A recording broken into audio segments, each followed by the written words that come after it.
আমি স্কুলে যাচ্ছি কিন্তু পাশ করার জন্য, আমি স্কুলে যাচ্ছি ভালো মার্ক পাওয়ার জন্য, এবং ওই শিক্ষকরাই জনপ্রিয় হচ্ছে যে ভালো মার্ক দিতে পারছে। সে কি ভালো পড়াচ্ছে কি পড়াচ্ছে না সেটা বিবেচ্য বিষয় নয়, বাট আমরাও যখন পড়াশোনা করে আসছি, কিন্তু আমরা যদি আমাদের বয়সটাও চিন্তা করি, তখনও কিন্তু আমরা লক্ষ্য করছি কিন্তু শিক্ষকরা কোনোদিন মার্কের দিকে নজর দেয়নি। তারা কিন্তু তখন সবসময় নজর দিয়েছে আমি কতটুকু শিখতে পেরেছি এবং কতটুকু কালচারাল ভ্যালুজ আমার ভিতরে ডেভেলপ হচ্ছে।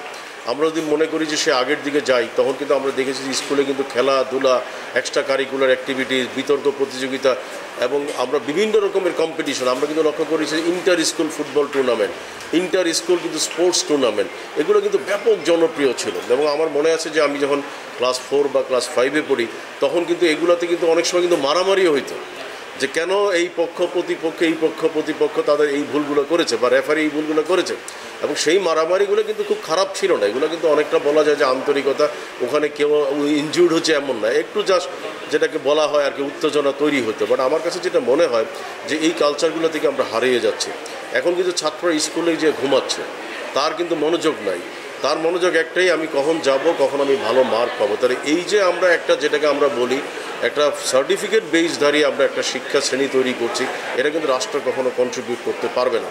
এবং স্বাভাবিকভাবেই এরা পাশ করার পর আমরা জানি এদেরও কিন্তু তখন চিন্তা চেতনা থাকে আমি সহজ পদ্ধতিতে কিভাবে আমি বেশি অর্থ উপার্জন করতে পারবো। ওই জায়গায় এসে তার নৈতিকতার প্রশ্ন হারিয়ে যাচ্ছে। তো সেই কারণে আমরা মনে করি যে শিক্ষা ব্যবস্থায় আমূল পরিবর্তনের জন্য আমরা আন্তর্জাতিক বাজারের সাথে সম্পৃক্ততা করে যদি আমরা ডেভেলপ করতে পারি, তাহলেই শিক্ষাক্ষেত্রে আমরা ব্যাপকভাবে সাফল্য নিয়ে আসতে পারি। আমরা দেখছি যে আপনি বিশ্ববিদ্যালয় থেকে উদ্যোক্তা তৈরির জন্য কাজ করছেন এবং পুরো বাংলাদেশে কাজ করছেন, সেই জায়গা থেকে স্কুল লেভেল থেকে আসলে উদ্যোক্তা তৈরির ব্যাপারে উদ্যোক্তা কিন্তু আমরা যদি ভালোভাবে তাকাই সারা পৃথিবীতে, আপনারা লক্ষ্য করে দেখবেন যে স্কুল থেকে যারা উদ্যোক্তা মানসিকতা নিয়ে তৈরি হয়, তারাই কিন্তু রিয়েল অর্থে কিন্তু সমাজে সবচেয়ে ভালো উদ্যোক্তা বা ভালো বিজনেসম্যান হতে পারে। এখন হয়তো রিয়েলাইজ করেছি যে আমি যখন স্কুলে পড়াশোনা করেছি, তখন কিন্তু আলটিমেটলি আমার সেই স্কিলটা ছিল। তার কারণ হচ্ছে যখন কোনো কম্পিটিশন অর্গানাইজ করা হতো স্কুলে, তখন আমি কিন্তু না বুঝেও কিন্তু পার্টিসিপেট করতাম। এখন আমি রিয়েলাইজ করছি that's called the entrepreneur spirit.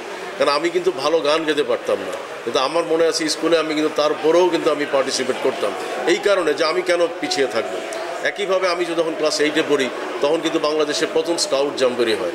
আমরা জানি যে শহীদ প্রেসিডেন্ট জিয়াউর রহমান 1978-এ কিন্তু বাংলাদেশে প্রথম স্কাউট জাম্বরি করে, কারণ আমি তখন ক্লাস 8-এর স্টুডেন্ট, এবং আমি কিন্তু বুঝে না বুঝে আমি কিন্তু সেখানে পার্টিসিপেট করেছি।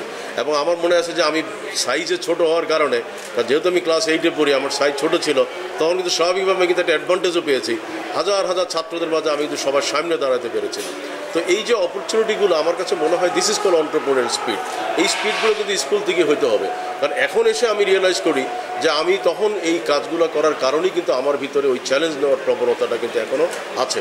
এবং আমি বলবো যে স্কুলে যখন সাঁতার প্রতিযোগিতা হলো, আমি কিন্তু সাঁতার প্রতিযোগিতায় অংশগ্রহণ করেছি। তো এই জায়গাগুলোতে কিন্তু আমার স্কুল থেকে কিন্তু আমাকে লিডারশিপ স্কিলটাকে তৈরি করতে হবে। কারণ আমরা যদি স্কুল থেকে লিডারশিপ স্কিল তৈরি করতে না পারি, তাহলে সে কিন্তু কর্মক্ষেত্রে গিয়ে সে ভালো হবে না।